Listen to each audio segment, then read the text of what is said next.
Thank you for tuning into the GSMC Dead Ball Sports Podcast brought to you by the GSMC Sports Network. We have a great show for you today. We'll be covering the Bills taking on the Lions. We'll preview that game. We'll preview the Steelers taking on the Eagles. We'll talk about the full NFL Week 15 preview. We'll discuss Postecoglou and his post-match criticism of Timo Werner. And please stick around for the end of the show where I'll be giving you my preview for the NBA Cup semifinals coming up this weekend. Before we start off, if you have a question during the show, we want to hear it. Your input is a big part of what makes the show successful, and we thrive on your energies and insights. Whether it's a quick comment, a thoughtful question, or an opinion you just have to share, please don't hesitate to drop it in the chat. And if you want to make absolutely sure your message stands out and gets featured on the show, there's an easy way to do that. Just use the super chat button at the bottom of the chat box to send in your super chat. This guarantees that super chat gets read on the air. And it's also a fantastic way to support our channel. We really rely on your support to keep bringing you the sports content you love. We appreciate every bit of it, so go ahead and let us know what you're thinking. Hit that super chat button and let's keep the show as interactive and exciting as possible. And if you prefer, you can always go to the GSMC podcast.net to tip, donate, or leave a comment or question there. We couldn't do what we do without your amazing support, and we're so thankful to have you as part of our community.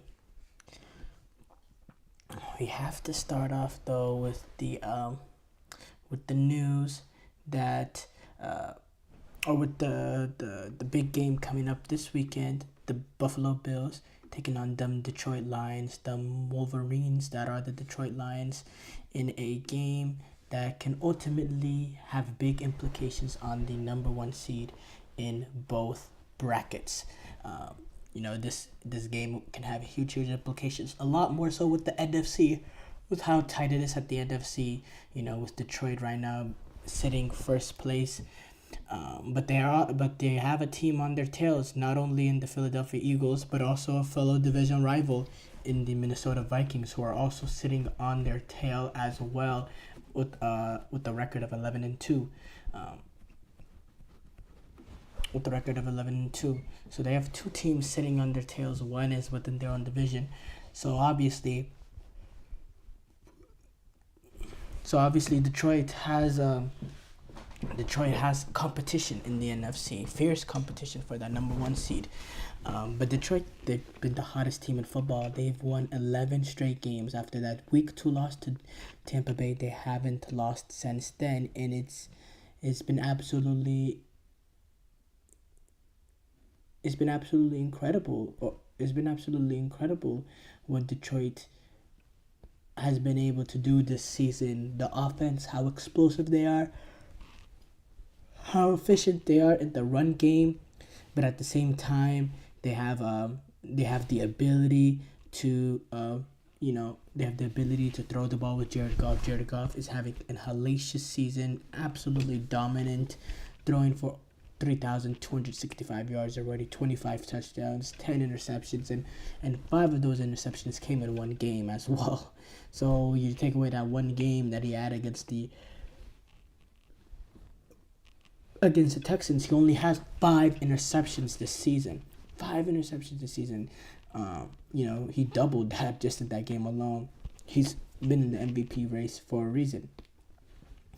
Taking on a Buffalo Bills team coming off a disappointing loss to the Los Angeles Rams, but a loss in which they were able to play really, really well offensively. They scored 42 points. 42 points is no easy space to do as an offense. Josh Allen, he's continuing to elevate his MVP case. By the way, I think there's 2 legitimate MVP candidates battling it out this game. So not only does this game have a number one seed implications, I think this game will have potential MVP talk implications going down the line of this ball game. So yeah, I think this is a very, very interesting game. A lot of talent is going to be on that field. We are going to have talent. Number one, we're going to have 2 great offenses. We're going to have 2 opportunistic defenses. I know Buffalo, they had a bad week last week, giving up 44 points to the Los Angeles Rams. But the Buffalo Bills, defensively, are a pretty good unit. What they've been able to do this season against some decent teams, holding the Niners to 10 points, holding the Chiefs to 21, holding the Colts to 20, holding the Seahawks to 10, holding the Titans to 10, holding the Jets to 20, holding the Texans to 23. Holding the Miami Dolphins earlier on this season to 10 points. They're opportunistic, that defense, and they are due for like they will give up 27 to Miami like they did a couple weeks ago. They will give up 42 to the Rams, 44 in the Rams once in a while, but overall it's a very opportunistic defense, and the great trait that the Buffalo Bills defense has is when they need to make that stop and get off the field, seems like they're able to get it done.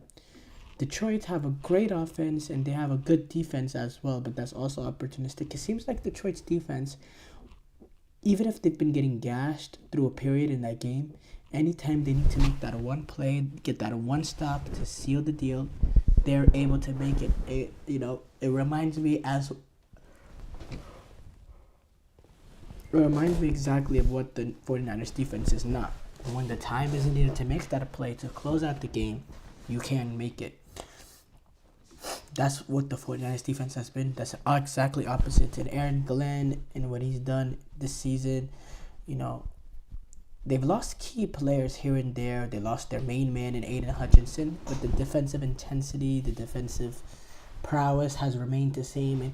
And when you can lose players to injuries, I think, and still hold your own on that end, I think that has as much, I think the depth of the team has as much responsibility as the coaching in that. I don't think it's just the depth.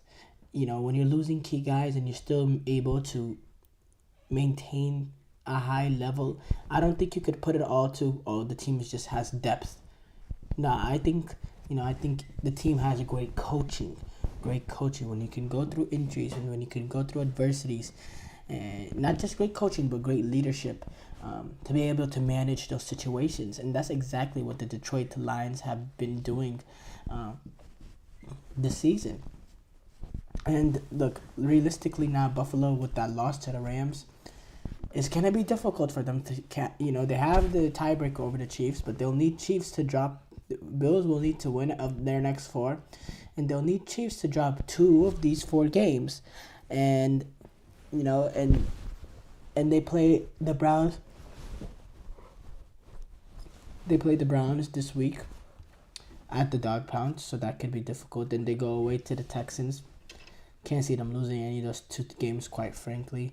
And then they play the Pittsburgh Steelers on the road, and then they play the Denver Broncos on the road. That's the possibility, if you're a Buffalo Bills fan, those 2, for number 1, for Buffalo to have any chance to get the for Buffalo to win the number 1, for Buffalo to have any chance to get the 1 seed, the Chiefs have to lose 2 games. They go 3 of their next 4, they clinch that number 1 spot. That is guaranteed. But if they do lose 2 of these 4, it gives Buffalo to be in a position where they win out and they're it. If Kansas City drops 3 of their next 4, then Buffalo has a leeway to lose a game and still be the number 1 seed. But again, the Kansas City Chiefs are not going to drop 3 of their last 4. They're not going to drop 3 against the Browns, Texans, Steelers, and Broncos. As good as we believe the last 2 teams are, 3 out of 4 in that scenario is not realistic. So, yeah, obviously,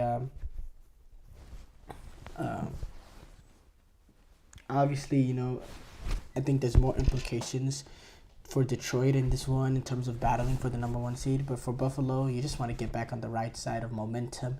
You don't want to drop down. They were really sitting pretty at 10-2. You don't want to suddenly be looking at yourselves as 10-4. And, 10-4 is almost, wild card fringe position damn near. You don't want to be in that.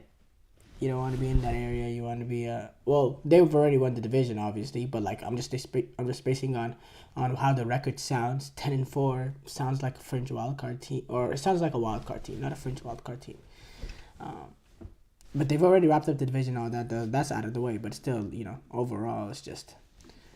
But as I was saying, discussing this game between Buffalo and Kansas City, Buffalo and Detroit.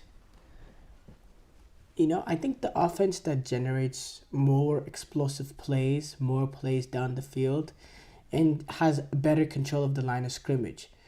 Can they get their run game going against this Detroit Lions team? Can they dominate this? They dominate the trenches. Can Josh Allen have an impact using his legs? As far as the Kansas City Chiefs, how do they maintain solid long drives against this Buffalo Bills? I mean, not Kansas City Chiefs. I keep saying Kansas City Chiefs. Detroit Lions. How can they manage to sustain long drives against this Buffalo Bills defense? Do they go with the run-heavy offense and try to, play the game through, Jahmyr Gibbs and David Montgomery? I'm very interested in both teams and how they go about it and their tactics entering the game. But obviously, we really won't know their X's and O's till, we watch the game. Short break here coming up. When we come back, we will do a preview of the Eagles taking on the Steelers. I feel like I'm losing my mind. Is everybody in the world blind? Please, Lord, give me a sign, a sign. I feel like I'm losing my mind. Is everybody in the world blind? Please, Lord, give me a sign, a sign.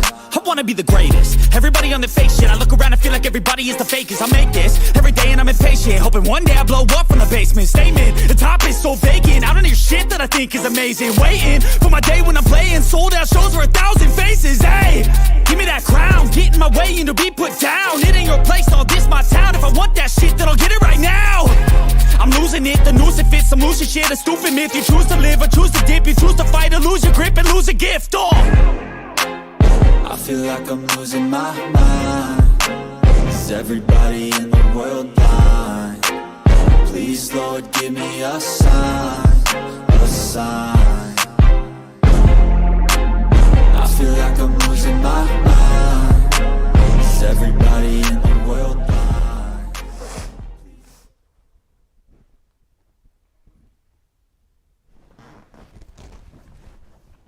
Before the break, we did a preview of the Bills taking on the Lions. We move on to do a Steelers versus Eagles preview in this one. So the Pittsburgh Steelers are taking on the Philadelphia Eagles, in which I will call, which I'm gonna label as in the theme, in the spirit of English football, or English soccer. I'm gonna call it the Pittsburgh Derby, the Pittsburgh rivalry, the Pittsburgh showdown. Let's use a more college football term. Not the Red River Showdown. The Pittsburgh Classic Showdown. I meant to say the Pennsylvania Derby. The Pennsylvania Classic Showdown. As two Pennsylvanian teams take on each other. The Pittsburgh Steelers, the blue-collar working city Pittsburgh, take on the major metropolis city in Pennsylvania, the city that's considered, historical for some of the importance in American history that's connected to Philadelphia. We know the Liberty Bell. The Great Liberty Bell is in Philadelphia. They have it has huge. It's a huge.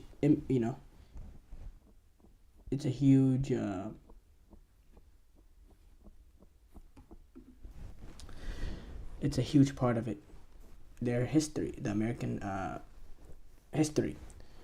But going back to football, Russell Wilson and Seattle Seahawks, Pittsburgh Steelers entered the scheme in a great position to win the division right now, sitting at 10-3 in the AFC, while the Eagles are trying to, are hoping that Detroit slips up here and there with the end of the season, and Eagles can, sneak their way past them as the number one seed, because they're applying pressure. Eagles, they've gone on this 9-game winning streak, but the only problem is Detroit is on an 11-game winning streak, and they've they've been trying to apply the pressure Philadelphia Eagles, but they haven't been able to quite reach them as of right now. But as far as this game, Steelers. By the way, Steelers, they're on a stretch of games now.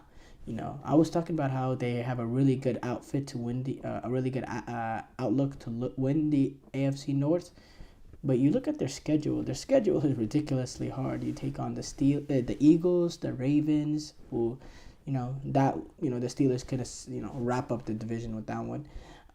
The Chiefs, and then you take on the Bengals, which you don't know what you get any given Sunday. That's a week 18, so that'll be Cincinnati's last chance to give it all on the field before another set of off-season headlines and all that, with them not paid players and all that.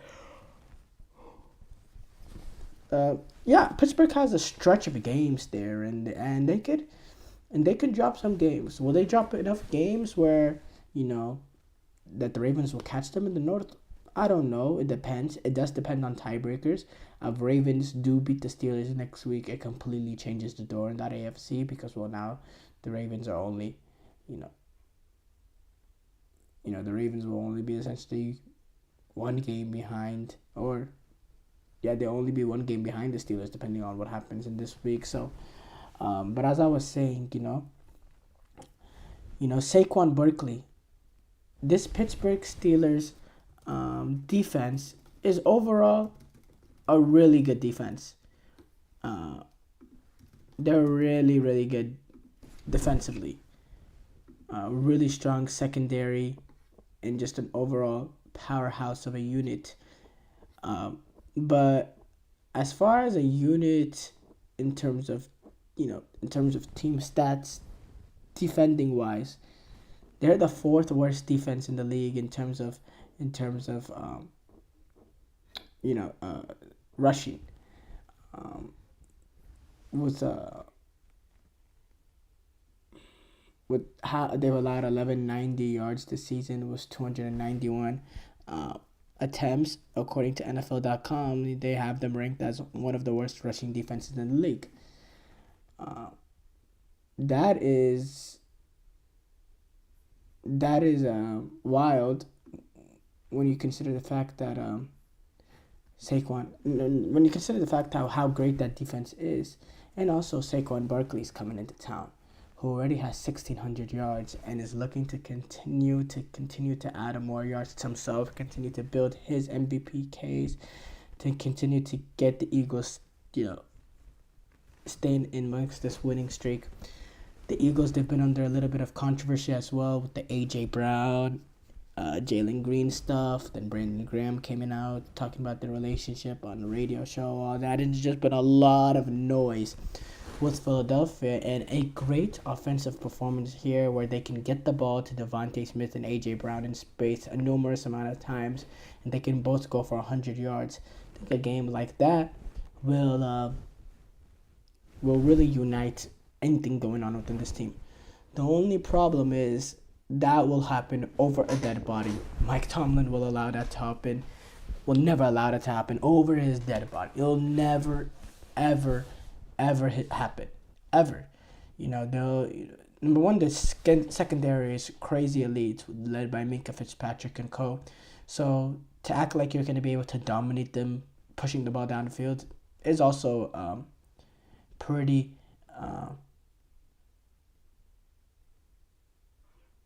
irresponsible.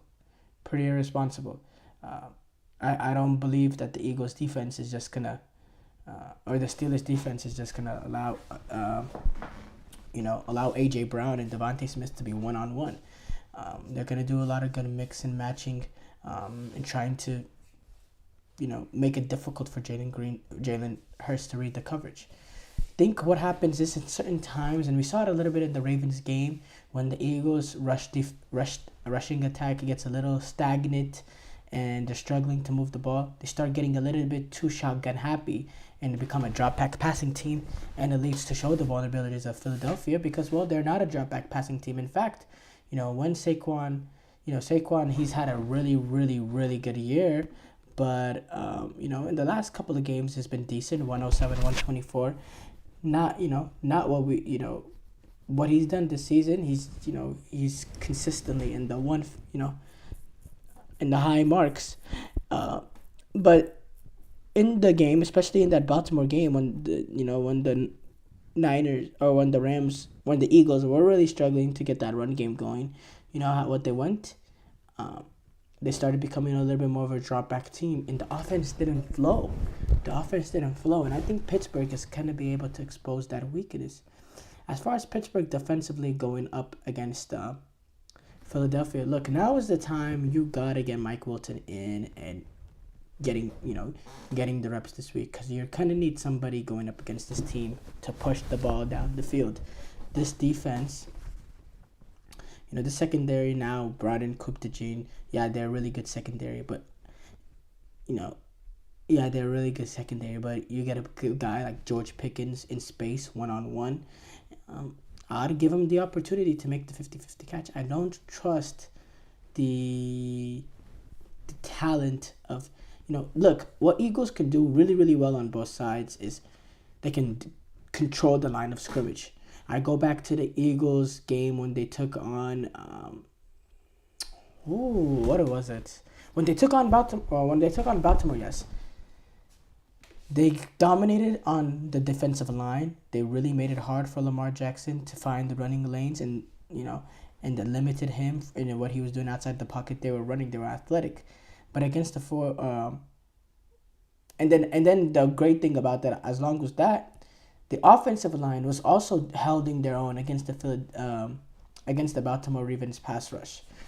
So, I think Philadelphia, the physicality and the culture that they have, the most important aspect to the team is how they can control the line of scrimmage. That is non-negotiable for a Philadelphia Eagle team. You have to be able to control both the line of scrimmages on offense and defense. And the Pittsburgh Steelers have done a good job emphasizing that, or the Philadelphia Eagles have done a good job emphasizing that. By the way, Jalen Carter, that's a player. That's a player we should all be on the lookout. If you're not on the lookout for him, phenomenal player, what he's doing at 23. And I was a little reluctant on him because last season I didn't hear much about him. Or I heard a lot, but it was wolf talk. This season, from what I've seen, he's dominated. The resurgence also, Bryce Huff. I remember after the first couple of games, they were talking about, I think it was after that Falcons game, they were talking about, Bryce Huff being considered they should let him go right there. And, that still may be the case, but that's still maybe the case, but I think Bryce Huff has done a good job to respond from the criticism he faced that week, I have to say. Speaking of Huff, he did have to have wrist surgery and miss some time. Short break here coming up. When we come back, we will discuss, we'll do a full NFL Week 15 preview. Looking for your daily fix of sports talk without having to pay for it? GSMC Sports Network is available on YouTube. Just search GSMC Sports Network. Get your fix of daily sports talk shows on YouTube, absolutely free. NFL, college football, NBA, MLB, MMA, UFC, fantasy football, and so much more. GSMC Sports Network has shows running all day long, with new sports shows starting every 2 hours. Just like on your favorite cable sports channel, except GSMC Sports Network is absolutely free. Just search GSMC Sports Network on YouTube to catch one of your new favorite shows, like the GSMC College Football Podcast, Chip Shot Football Podcast, Hoops and Heels Women's Sports Podcast, GSMC Basketball Podcast, and so many more. Check it out for yourself. GSMC Sports Network, now available on YouTube absolutely free. Search GSMC Sports Network on YouTube right now.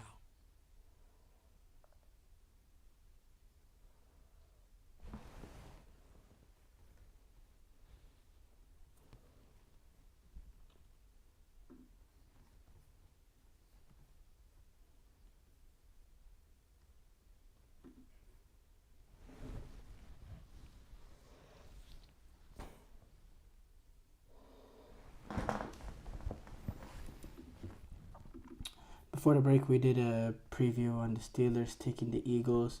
We move on to discuss NFL Week 15.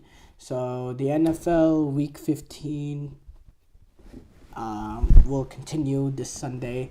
The Niners took on the Rams Thursday night in a touchdown-less snooze fest, and the Rams ended up on top, essentially ending the 49ers season. And the 49ers is unbelievably underwhelming this season, heartbreaking. Commanders take on the Saints. So Commanders, they want to bye this past week. Now, they have a chance. They want to pull away in terms of getting that division, in terms of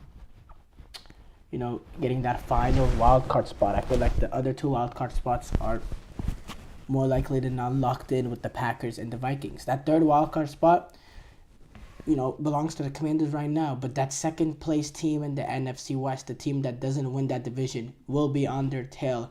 Right now, it is the Rams who are sitting in second place at 8-6, and will potentially drop. The crazy thing is the Packers game on Sunday night. That's a really, really big one, because the Seahawks win that game. Seahawks are jumping the Packers in terms of record and tiebreaker as well. They have the tiebreaker over the Packers. So even if the Seahawks were to, let's say Seahawks were to win, but then they lose some games coming down the stretch and don't end up winning that division, well, they'll still have the tiebreaker over the Packers, which can make it really mucky when we talk about ranking potential wildcard teams. But yeah, as of right now, the Commanders, they have the inside shot to get that last NFC wildcard spot, right? But yeah, don't count out, whoever finishes second place in the NFC West. I do think the Seahawks are probably gonna miss the playoffs. I think they will drop the games. They will drop the Packers game. They will drop the Vikings, and then the momentum from those two losses, I think, they'll probably beat the Bears, and then they'll lose to the Rams, and I think they'll go 1-3, and I don't think that'll be enough to save their season at 9-8. So, but yeah, it's always interesting to do these. I feel like Steve Kornacki, by the way, it's that time of, well, it's been that time of year for a while when elections started a while ago. Elections are now over, but now it's time for Steve Kornacki to, give us his NFL playoff odds. I'm looking forward to seeing his segments later on. The Chiefs take on the Browns. Look, I think the Browns will do more than a good enough job to be able to stay competitive in this game. They've, under Jameis Winston, against the really, really good teams, despite them only having 3 wins this season, they've been competitive. They played some good football. Jameis Winston has played some good football. He's also turned it over. Definition of Jameis Winston. Here's the thing with Kansas City. Jameis Winston, I think he'll have a good game, but that one turnover that gives the Chiefs an extra possession will probably be enough for the Chiefs to win that game, because the Chiefs take advantage of this, the tight margins and the differences between the team. It's what Kansas City has done for a very, very long time. That's why they've won the amount of Super Bowls that they have. So, yeah, obviously I'm favoring the Chiefs. Favor the Commanders over the Saints as well. Bengals, Titans. Look, the Bengals, they're living in this mathematically alive reality, but they're not really, let's be for real. There's no way they're catching up to Denver or, But, yeah, Bengals, they do take on the Tennessee Titans, and for all I say, they're favorites. Miami take on the Houston Texans. Miami, they want to make a late season push as well. They lost their last game, which severely, or not their last game, but they lost that Packers game, which severely hampered their chances. But they're still in that 6-7 mix. That's right where the Colts are. So if the Colts have a chance to make it, then I'd say the Dolphins do too. The only difference is the Colts have an opportunity to get a direct shot at the Denver Broncos and hand them a loss, and that loss could be so big if they're able to hand them that loss that they'll have the tiebreaker over them. So really be like a two game win. So don't count that out. I'm interested for that. Ravens take on the Giants. Baltimore Ravens taking on the New York Giants. Actually, before this Philadelphia Eagles game, the last time Lamar Jackson has lost to a team in the NFC, in the NFC period was the Giants. It was the year that the Giants made the divisional round. I believe that was 2021 year, or 2020 year. I think it's 2021, right? Whatever it was. That was a great playoff game, by the way, that year that the Giants won when they played the Vikings. But that's a little off topic. Jets take on the Jaguars, two teams that are eliminated. I'll favor the Jets, though, because they have Aaron Rodgers, while Jaguars don't have a quarterback. Cowboys taking on Carolina. I think this is a good shot for Bryce Young to get on the big stages. Going up against the Dallas Cowboys, there'll still be a lot of people watching, even if it's not nationally televised, which I'm expecting it not to be. You never know. They'll do whatever they can to get the Cowboys on, but I'm expecting it not to be national, not to be completely national televised. But it could well be, and it's good. It's a good opportunity for Bryce Young to continue to show what he's doing to a bigger audience, and hopefully, the pressure in that situation doesn't get to him. Buccaneers taking on the Chargers. That one is a really, really good one between two, more or less even teams. Both teams battling for something really important. Chargers, they're trying to make the playoffs. Buccaneers, they're trying to win the division. I'm looking forward to that because I think both teams have huge stakes in this one, and Buccaneers, they have the ability to play with the best in the NFC. Right now they've been a little banged up, but I still believe they have some quality. Colts taking on the Denver Broncos. That's the biggest game of this week. Playoff lines on the line. Right now, Broncos sitting 8-5. Realistically, Colts need to catch up to them to make the playoffs. Colts are sitting 6-7, so there's a 2-game difference. But this game is almost acts as if it's a double game because winner also ends up getting the tiebreaker here. So if the Colts can win this game, set their record to 7-7, change the Broncos' record to 8 and whatever the number is.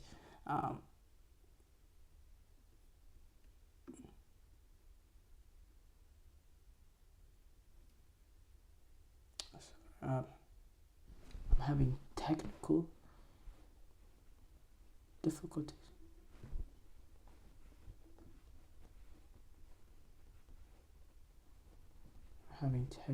difficulties. Give me 1 second.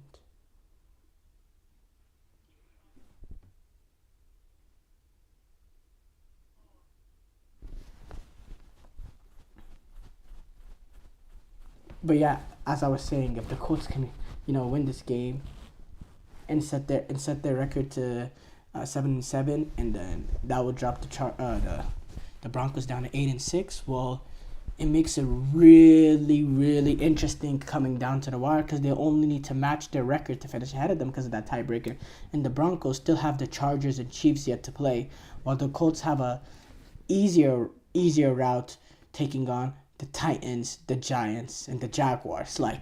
I'm telling you, Colts are more than alive to snatch this wild card spot from Denver, and I can very much see it happening. But it starts from the game. This game, utter importance, and that's why I am saying this is realistically, this game really should be flexed. But they're not gonna do that. Actually, Packers Seahawks, it shouldn't be flexed. No, it shouldn't. But it's still a great game. Patriots taking on the Cardinals. Cardinals, they're just slipping out, kind of like the Niners. They're now 6-7. They win it, they can make it interesting. They'll fall. They'll only be a game behind the Rams, and then there'll be a game and a half behind the Seahawks. It depends really what happens with the Seahawks-Packers game. So, yeah, the Cardinals, they want to stay alive and, beat a Patriots team. Bills taking on the Lions, we talked about that. Steelers taking on the Eagles, we talked about that. Packers taking on the Seahawks. Again, as I was saying, big implications for Seattle in this one. You extend your division lead at the top if you win it. If not, you give the Rams, the Rams will be in the lead because the Rams have the tiebreaker over Seattle. And Seattle, they've been on a great momentum. They're on a 4-game winning streak ever since they won that game against the 49ers. It's just completely changed both teams' season, even though the Niners were struggling at that point. But now they're taking on Green Bay. This is some real opposition for the first time in a while, and I see Seahawks folding in this one. I think Packers get the win. Bears take on the Vikings. Vikings, they'll get it done. This Bears team is just a mess. And then the Falcons take on the Raiders. Yeah, the Falcons, they have to win this one as well. They're falling apart. We need to see a good performance, Kirk Cousins, to, if you're a Falcons fan, and, you need some sort of, good signs coming from him, and we haven't seen that. He's thrown for 7 interceptions in his last 3 games. Not a single touchdown. Not a single touchdown. 8 interceptions. I'm sorry. He's thrown 8 interceptions in his last 4 games with 0 touchdowns. 0 touchdowns. That's terrible. That's terrible. So yeah, that will be an issue. Short break here coming up. When we come back, we will discuss Postecoglou on Twitter.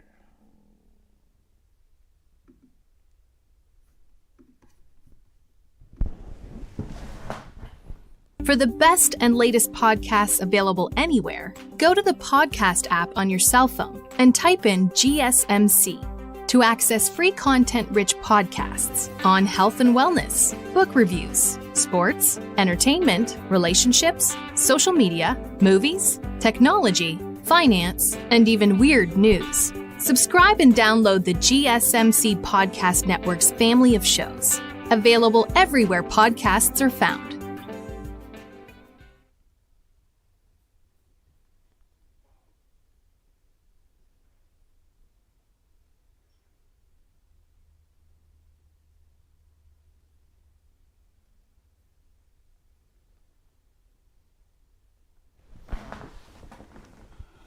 Before the break, we discussed we did a full NFL Week 15 preview. We move on to discuss Ange Postecoglou. So Postecoglou came out with some criticisms of Timo Werner after the game against the Rangers. Tottenham 1-1 draw against Rangers, and if it wasn't for a late save by Forster, it could have been a Rangers win in this one. And Tottenham, they've been struggling of late. Obviously going up at Ibrox is never an easy play, especially in Europe. And yeah, it's not quite the Champions League, but the Europa League is very, very passionate.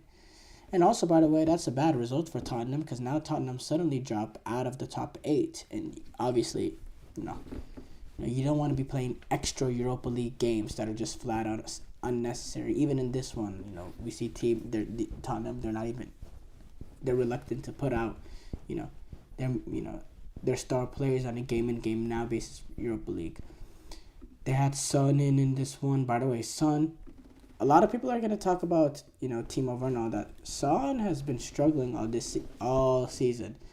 And a lot of Tottenham fans have, besides Kulusevski, who's just been that shining bright star for them since he's got there.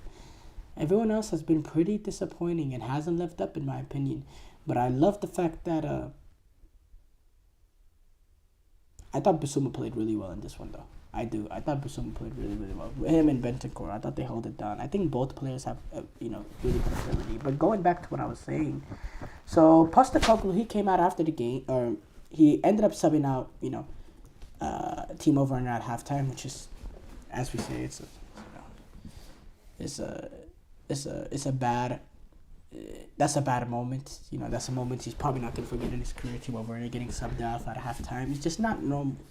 It's just not normal, But what is even more not normal is, selling out your player in the press conference. Criticizing him, essentially saying he's not good. He's not good enough. He says, after the game, he said, Werner's first half performance for Spurs was not acceptable. My thing is, you extended Timo Werner's loan. What do you expect from him?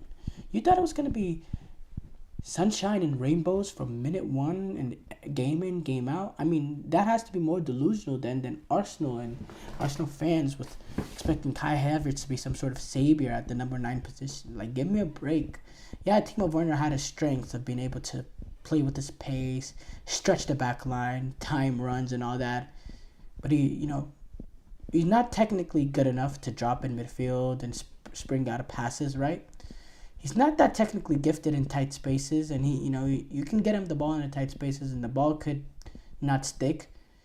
He just had pace, and he knew how to take advantage of the space when it came, and he's a really good job of being at the right place at the right time, because he seems like he's had proper number 9 training going up the ranks, but yeah, he's just not good enough. Again, I don't like what Postecoglou says, as a manager, forget football coaches, but as a manager of a corporation, let's say the manager of a Starbucks, you don't publicly shame your employees, your fellow colleagues. You don't do that. He is, and I don't know if he went to Starbucks or people are just assuming and all that, but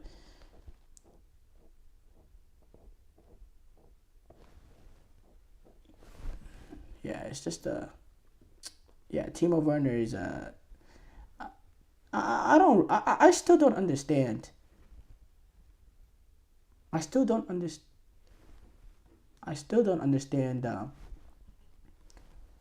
what Postecoglou thought was gonna happen. Was he thinking it was gonna be rainbows? Was Timo Werner's game in, game out? Did he not see him at Chelsea even last season?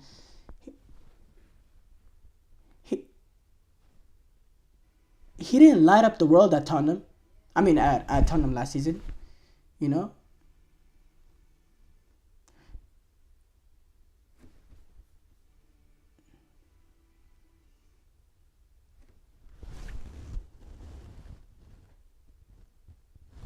But overall, Postecoglou, he can't say that. You can't say that. You can't say that. You keep that in private. You have a one-on-one talk with him. You tell him it is unacceptable. As far as Tottenham, man, Tottenham is a perfect example of football style and football appeal doesn't equate results.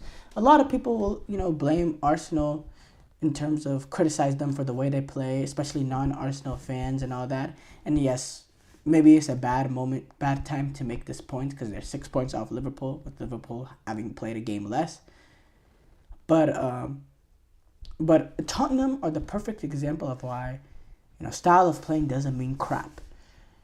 If it's based on style of play and appeal of football and all that, Tottenham should be sitting maybe first in the league, probably second, slightly maybe behind Chelsea. But Tottenham, Chelsea, those are the two teams that play more appealing football in the Premier League. The rest, Liverpool, they pick and choose their moments where they really want to go after it in games. Arsenal, they've been peak, take advantage of moments sort of team. Manchester City, yeah, I'm not a fan of just watching City in general. Yeah, they dominate games, but it's through slow, methodic possession. But look, they're in a really, really bad form right now. Tottenham, they're able to play these great games in general, but through one slip up defensively because of the high line that they have, the ridiculously high line, or just not being clinical enough in the final third. Suddenly they're, finishing a game with 65-70% possession with double the amount of shots than the other team, and they're 2-0 losers because of goals that came against the run of play. They have to figure out a way to be more clinical, right? And they cannot be as open as they are defensively. They're way, way too open defensively. And yeah, they need to build this consistency going forward. Short break here coming up. When we come back, we will do a preview of the NBA Cup semifinals.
the break, we discussed Postecoglou and his post-match criticism of Timo Werner. We move on to discuss the two NBA Cup semifinals coming up this Saturday.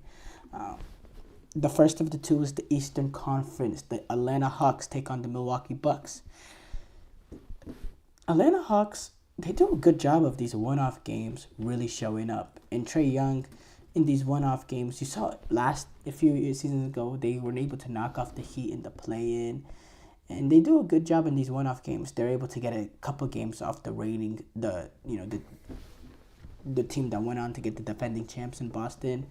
They have the ability with Trae Young and Cole to get one big win here and there, and they do it in a really good fashion. And that they're managed by Quinn Snyder, an excellent coach, and they got some guys playing really, really good ball. Trae Young, he's averaging 21, 12 and 3, or 21, 12 and 4. They have the number 1 overall pick, Zachary Resasher, who, by the way, is might be the most under the radar number 1 pick. Not really dominating, lighting it up 11.2, and the pressure is not really on him because there's not much that people expect.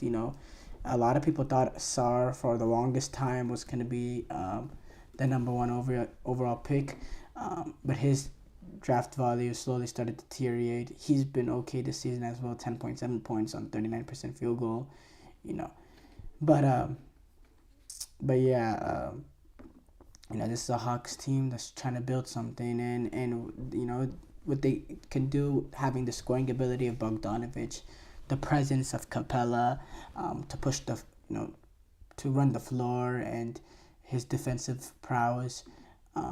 Also having a big in Jalen Johnson, who's averaging damn near 20 points a game. Great, not a big, having a wing/small forward like Jalen Johnson, a player like DeAndre Hunter that can just fit different roles, Onyeka Okongwu as well, the defensive presence he provides. Hawks have a lot of really solid pieces. They don't really have much game changers besides Trae Young, but they have solid pieces, and they could give the Bucks an issue. As far as the Bucks, the Bucks started the season horrendously, but slowly they're starting to pick themselves up. The Bucks have, and they got Chris Middleton back recently. Who that's not why they got him back really recently, so that's not really why they've been able to pick it up. But he's a player. He's only averaging 7.3 points a game. As a Bucks fan, you're hoping that he can get some of his form back, because he hasn't been playing. He hasn't played really in a long time. He hasn't played a consistent stretch of basketball in an extremely long time. But going back to what I was saying, though, the Bucks, they really were struggling early this season, but they've been able to turn around now in the last couple of games or so. They won that Magic game. They're 13-11. They were in a really bad position starting off the season, I have to say. They were in a really, really low spot, and, they were able to dig themselves out. And not only dig themselves out, they find themselves in an NBA Cup semifinal in Vegas. I think I don't know where to go. I think it's damn near 50-50. Here, this next one, I think is more clear. I think OKC are the favorites. They have, they're building the experience. They're just more talented. They're what Houston is trying to become. OKC is. Houston, OKC, what OKC is what Houston is trying to develop into being, with these young stars, with the pedigree, the defensive pedigree, but also having a combination of a bunch of players that can dominate games, not needing, that 3. Okay, I grew up in the era where, you needed two more, you needed at least 2, most likely 3 superstars to compete no matter what. So you talk about LeBron, Kyrie, Kevin Love, LeBron, D-Wade, Chris Bosh, Ray Allen, Kevin Garnett, Paul Pierce. The trio was the new way of looking at things. I think we're starting to shift away from the trio being the most important, and shifting into a point in the NBA where a combination of defense and depth is what can really have a big impact going forward. And overall, as I was saying though, similar teams, but kind of favor OKC in that one, most definitely. Thank you guys for tuning into the GSMC Dead Ball Sports Podcast, brought to you by the GSMC Sports Network. Your support means a lot to us, so please remember to subscribe to the show and leave a positive review. It really does make a difference. We also invite you to follow us on Facebook, Twitter, TikTok, and Instagram for more content and updates. Thank you once again, and have a wonderful, wonderful day.